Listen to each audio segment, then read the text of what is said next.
When the Past Kills by M.J. Lee. Read by Dan Bottomley. Chapter 1. The scream came from the coroner's office.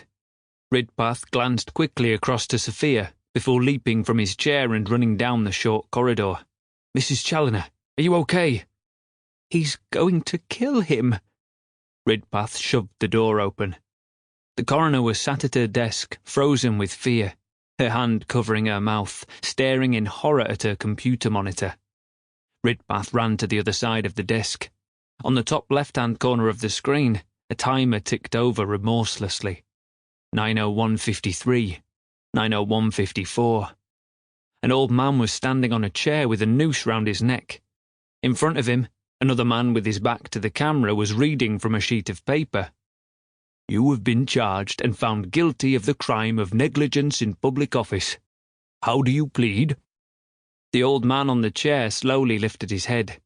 His eyes were glazed as if he didn't know where he was. "It's Brian," said Mrs. Challoner. "Brian?" "The former coroner."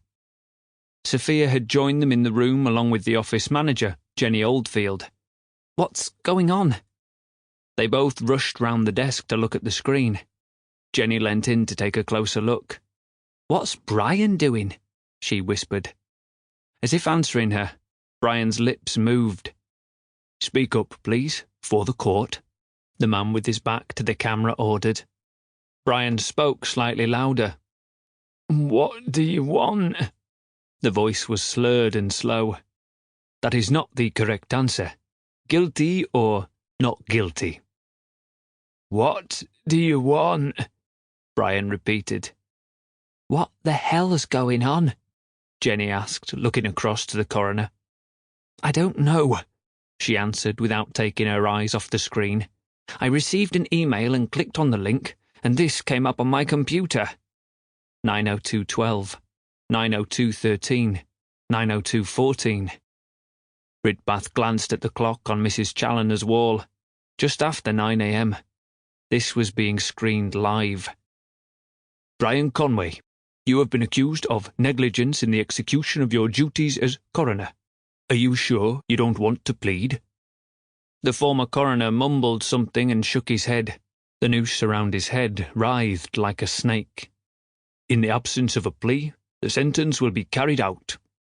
Without waiting any longer, the man stepped forward and kicked the chair on which Brian Conway was standing. For a second, the old coroner was frozen in mid-air, before gravity took hold and his body plummeted down, bouncing twice as it reached the end of the rope, then stopped, the toes of his shoes almost touching the carpet. Brian Conway's eyes were bulging from his head as he kicked his feet and struggled to free his hands. Instantly, Mrs. Challoner and Sophia looked away. Jenny continued to stare at the screen as if transfixed. "Do something, Ridpath!" Mrs. Challoner shouted.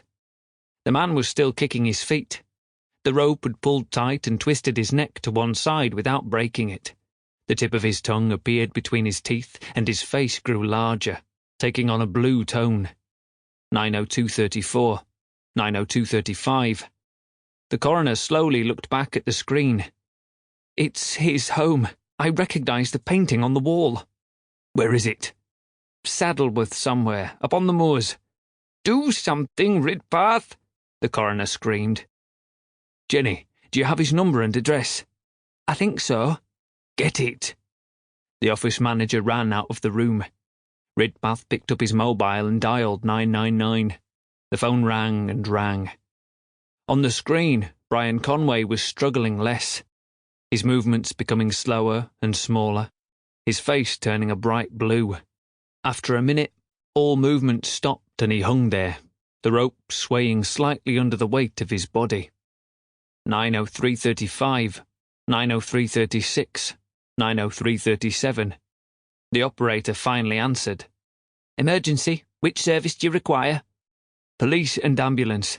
This is Detective Inspector Thomas Ridpath. I'm looking at a crime being committed at—" Jenny ran back into the room, a filing card in her hand. Ridpath snatched it from her. "At 10 Penfold Lane, Saddleworth. What is the nature of the crime? Murder. It's murder. Code red. The call sign produced an instant reaction. Officers have been dispatched to the address and a call-out has been sent to the ambulance. On the screen, Brian Conway was still, his body hanging loosely from the end of the rope, a dark patch staining the crotch of his trousers, the upended chair lying a few feet away. The man who had kicked the chair was standing, watching, doing nothing. The operator interrupted. ETA 17 minutes, Inspector Ridpath. Are you in any danger? 9:03:55, 9:03:56. Ridpath dragged his eyes away from the screen. I'm not there. I'm watching the murder on a computer screen. You need to get there quicker. A man is dying. The message has been passed to the response vehicle. ETA is still 17 minutes. What the? Shouted Ridpath. On screen, the man, still with his back to the camera, picked up the chair, placing it against the far wall. He folded up the charge sheet and placed it in his pocket, then walked towards the door. Before he left the room, he turned back to camera, staring directly at it. His face looked like a wolf. 9:04:19, 9:04:20. 4 days earlier. Chapter 2. He parked the car near the stonemason studio on Barlow Moor Road, at the midpoint between the streetlights. There was no point in taking unnecessary risks. Keeping to the shadows was better. Hadn't he always lived his life that way? Taking the holdall with the tools out of the boot, he checked the road and the nearby shops before hurrying across. Just past a deserted bus stop, he climbed onto a low sandstone wall and swung his leg over the short iron railings guarding the exterior. He'd chosen this place to enter because it was close to a path leading to his destination. Security was always lax around here. There was no likelihood of anybody escaping or trying to break in. It was, after all, Southern Cemetery. He jumped down, stepping between the gravestones close to the road, deliberately avoiding his uncles on the left, and reached the path. People joked this was the dead centre of Manchester, but it would be a sacrilege to walk all over a dead person's grave, wouldn't it? You have to respect the dead. They were once like us, living, breathing, laughing and loving. He'd once taken the tour of the cemetery, one of Europe's biggest. 10 quid to be shown the graves of celebrities. Matt Busby, John Alcock, Tony Wilson and L.S. Lowry. Of course, he'd been back a few times since to make sure he understood the layout, reconnoitring the place so he could navigate his way to the grave easily, even in the dark. Planning was everything. There was security here, and it occasionally patrolled the grounds, but the cemetery was large and the likelihood of meeting one of the guards was minimal. He had austerity to thank for that. For a second, he stopped, raising his head and breathing deeply to inhale the atmosphere. He loved visiting here at night, the shadows cast from the Victorian monuments, the scent of freshly turned earth, the way the light from the street lamps filtered through the bare branches of the trees, throwing twisted shapes across the gravestones. On his left, an owl hooted from the old lodge, obviously on the lookout for prey. He had a target of a different sort. He glanced at his watch. 12 minutes left to finish. Time to move. Scurrying down the path in the dark, he took the left-hand arm of the crossroads.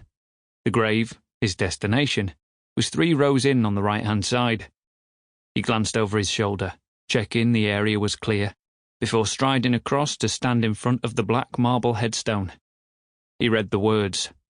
Charles Whitworth, born 30th of July, 1966, died 30th of April, 2019.